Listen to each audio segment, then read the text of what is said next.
light within my heart, light within my thoughts, light within our words. May one and all and everything, blessed and loved ever be. Welcome. I am Sister Who.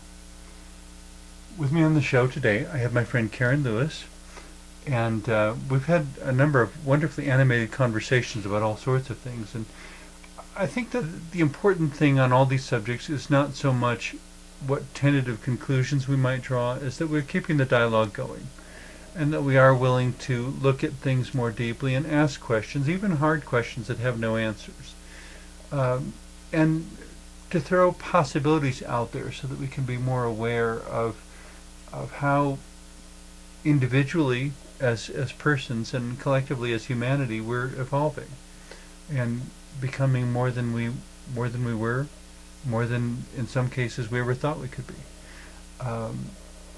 finding more of ourselves by finding more of each other. The topic we came up with for today, you can giggle if you want. It's a wonderfully complex, extremely complex idea, but one I think would help people to think about. I'm deciding to call it the evolution of religion, which is to say, as we look back at the story of humanity on this planet, that in real generalized sort of understanding, we began in simple little tribal societies and evolved to cities and countries and continents, and now we're on the verge of an international global community. Through all of that, there has been something that one might call religion. It's taken on hundreds of different forms, a myriad of different words and language, numerous sacred texts. What lies at the core of all of it? I would say the reason that religion persists is because there's something spiritual within each person, and that religion is simply society's attempts to systematize and standardize management of that spiritual element within each person. The problem, therefore, is that what you wind up with in religion is the average answer, or the one-size-fits-all answer, or the standard answer. And spirituality, in order to be truly effective, I suggest needs to be custom fit. I would say it needs to be practiced on an individual basis. Each individual cultivating their awareness and finding what answers are right for them within their life and the context of the life of others around them. Mm-hmm. And certainly there is something that is reassuring about finding others of like mind. Creating a ritual that you and your friends all enjoy. And, as an incident by incident sort of basis, that could be really wonderful. When it becomes a standard form, so that life is now expected to fill the form instead of the form serving life, we've kind of got things backwards, I think.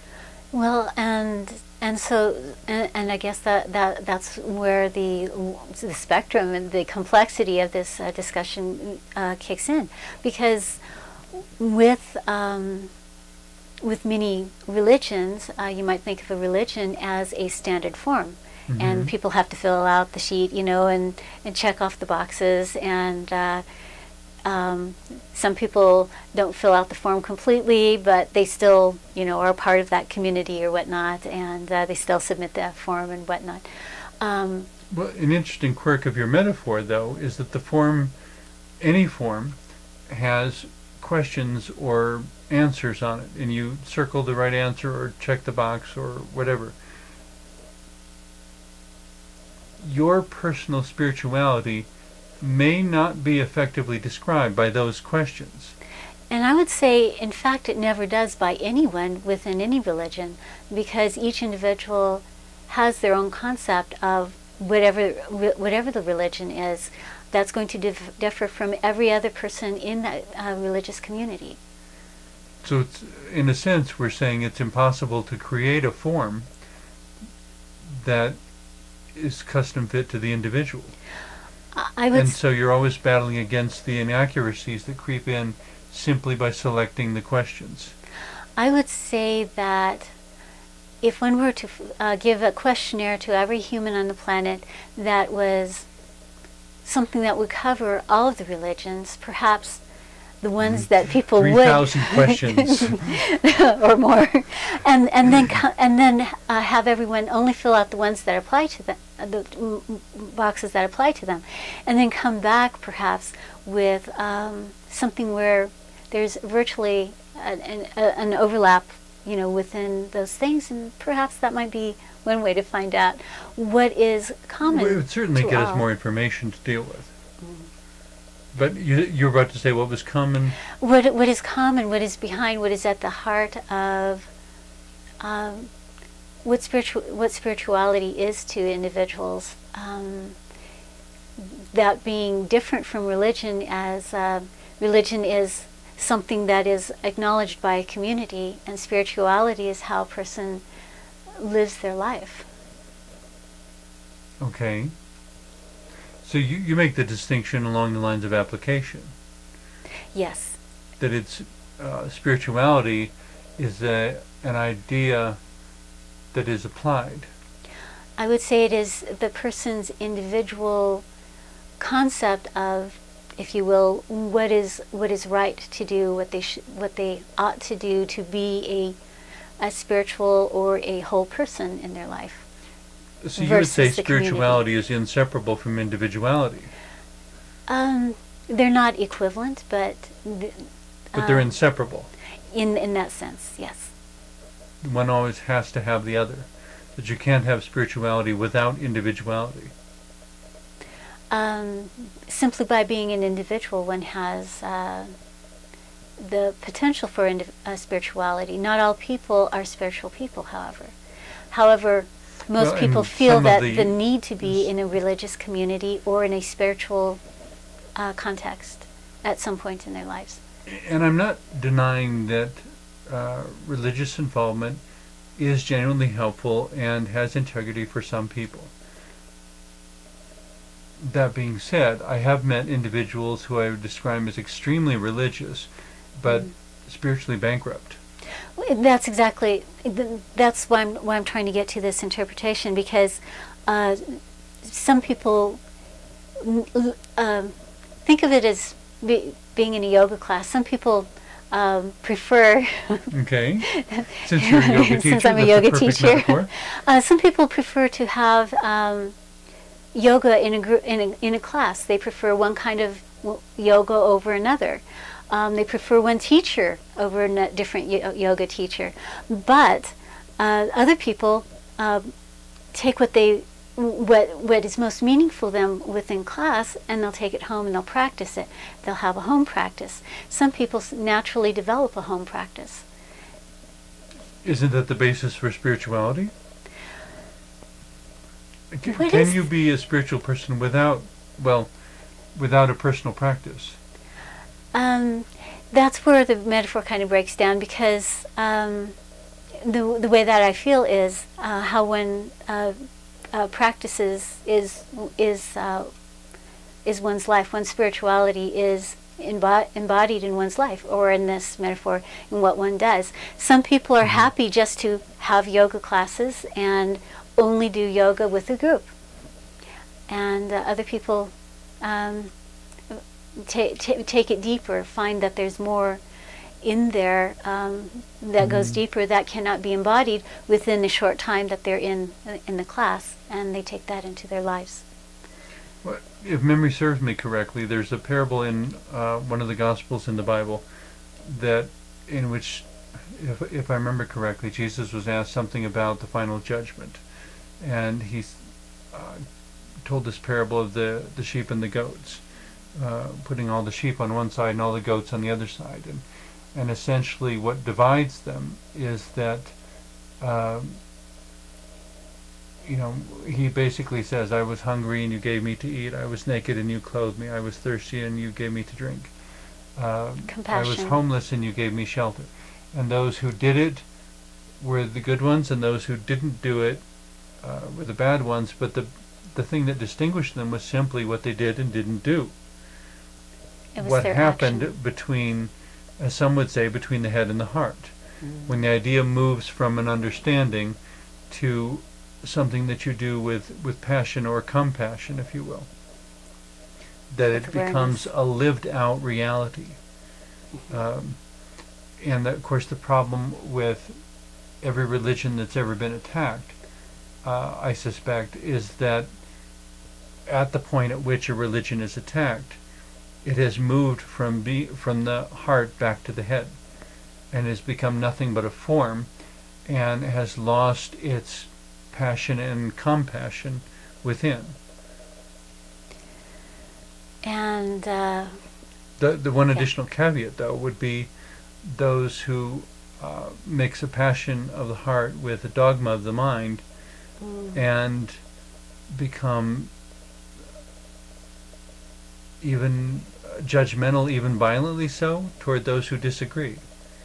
But as we were talking a moment ago, but before we started this recording,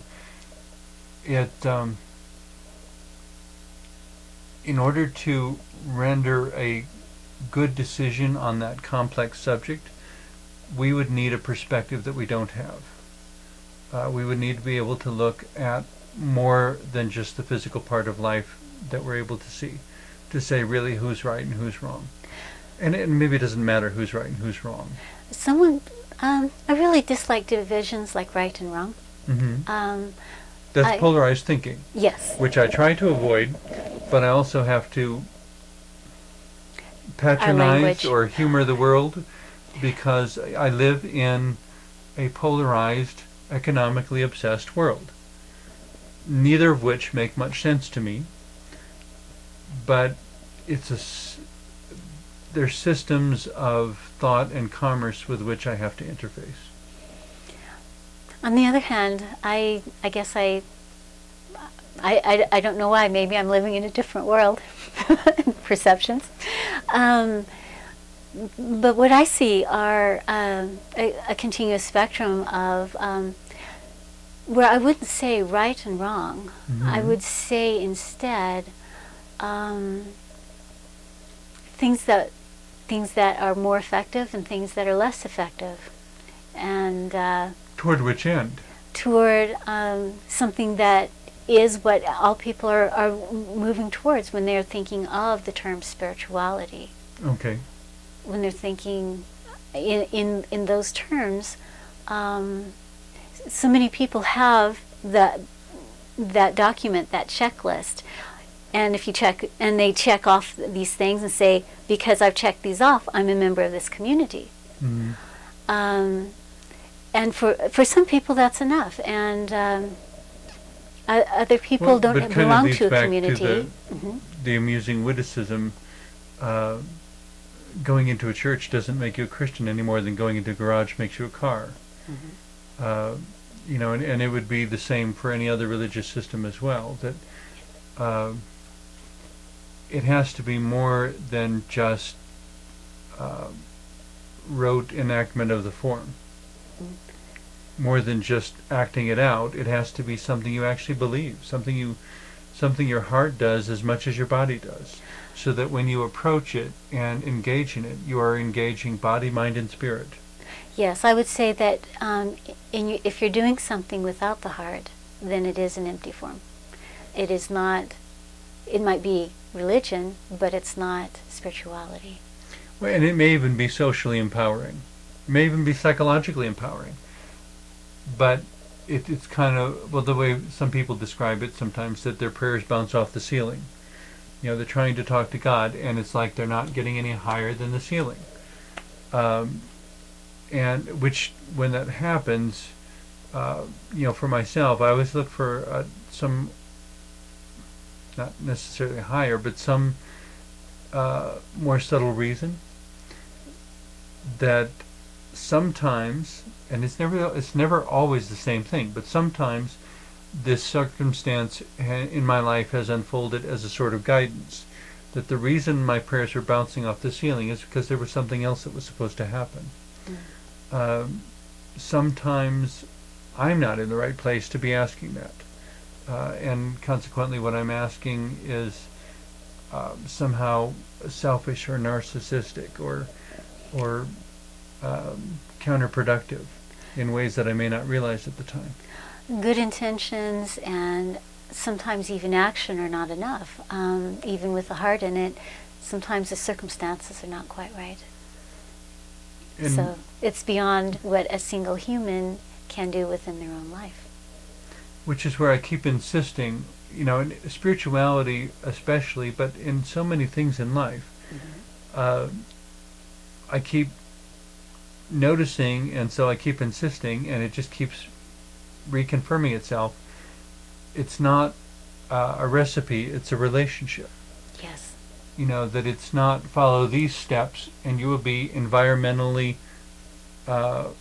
responsible, respectable person. Follow these steps and you'll be a vocationally or professionally respectable person. Follow these steps and you'll be guaranteed to be a moral person.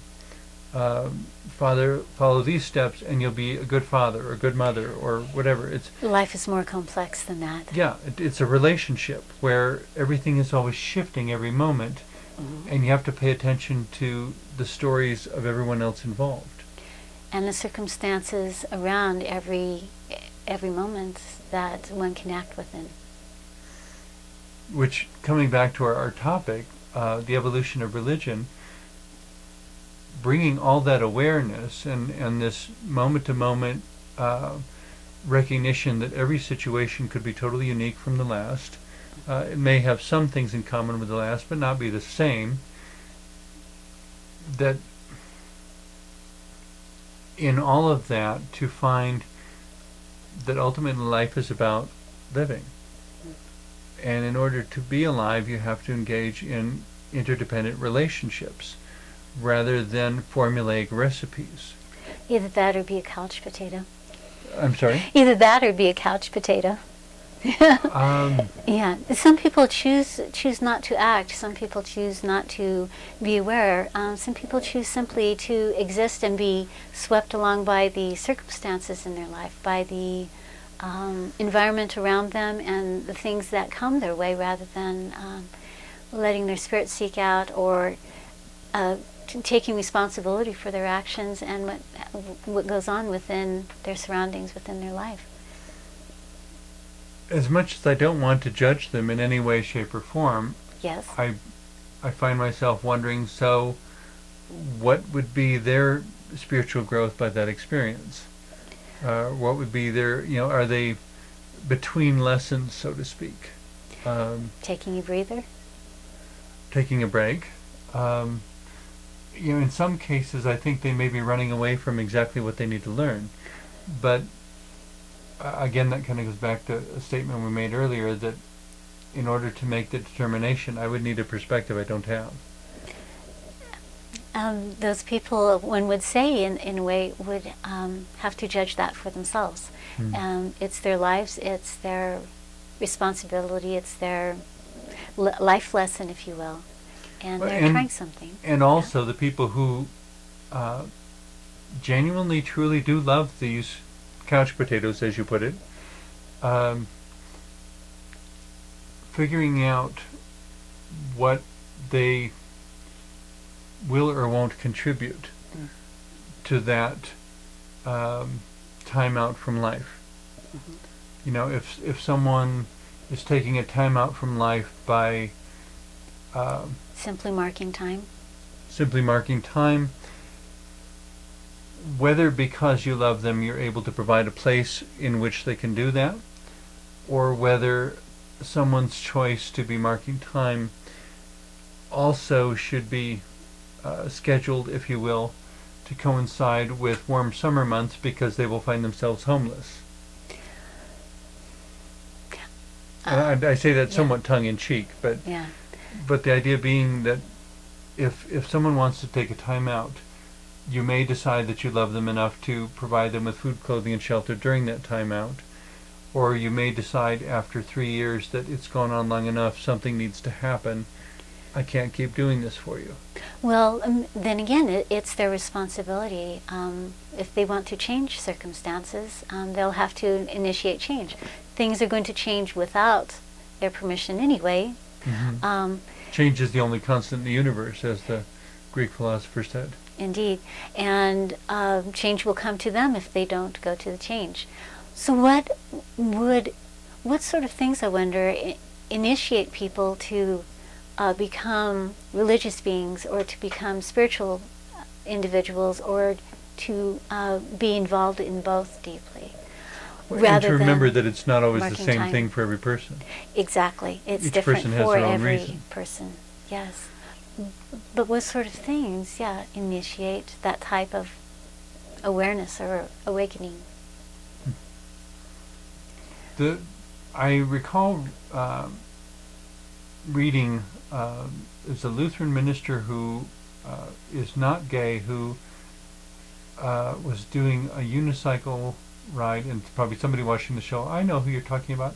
I'm apologized, I'm forgetting his name right now, but he did a unicycle ride to draw attention to GLBT civil rights.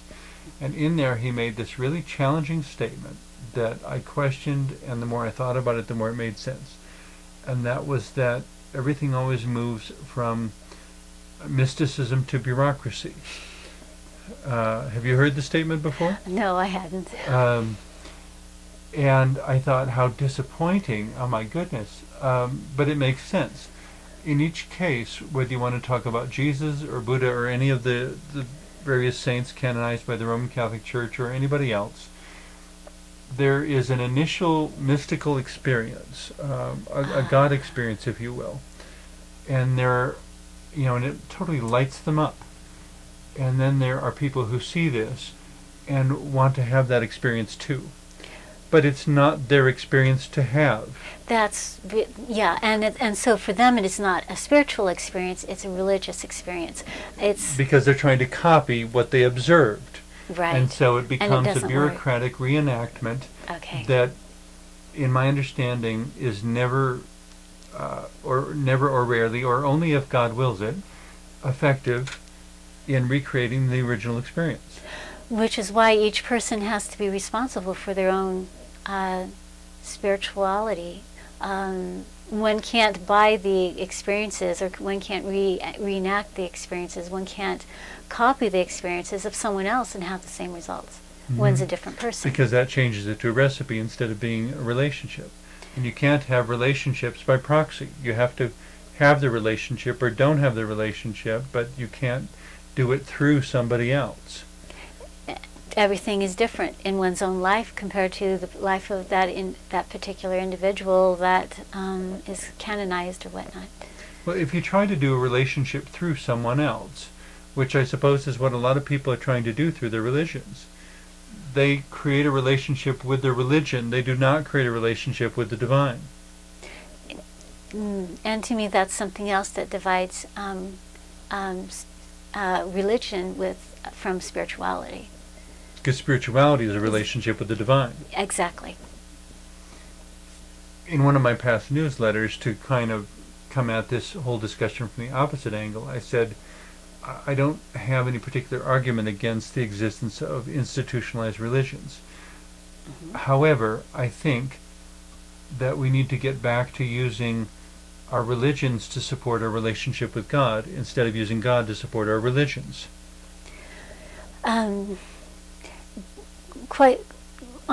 I do know that there are many people who find religion inspiring to help them develop their own spirituality, just as the yoga students that prefer initially only to go to the classes eventually learn to decide to have their own personal practice.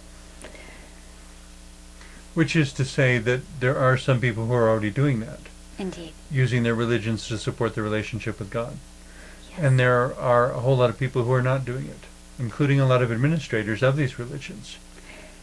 And there are some people who are completely outside of it. They don't even have anything to do with it. But as societies, there have always been throughout history, in every society, a religious or spiritual connection with something that is considered greater than human, the divine, the universal, whatever, that God. Well, the final comment I'll throw onto this as we're winding down here again so quickly is just that looking at humanity as a whole, I'm wondering if we aren't very much coming back to the point where it's going to be that individual connection with the divine, where we need to relinquish perhaps and even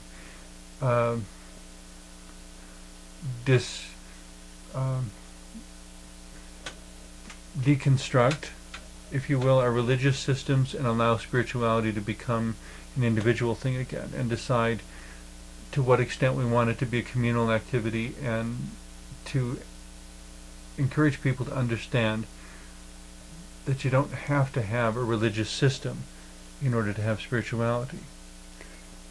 But because there is something spiritual within each of us, it's imperative that we look in the mirror and see beyond the flesh to the spirit that, you know, lives within those eyes and within that heart. Indeed. Thank you very much for having this discussion today. Thank you. And thank you for watching.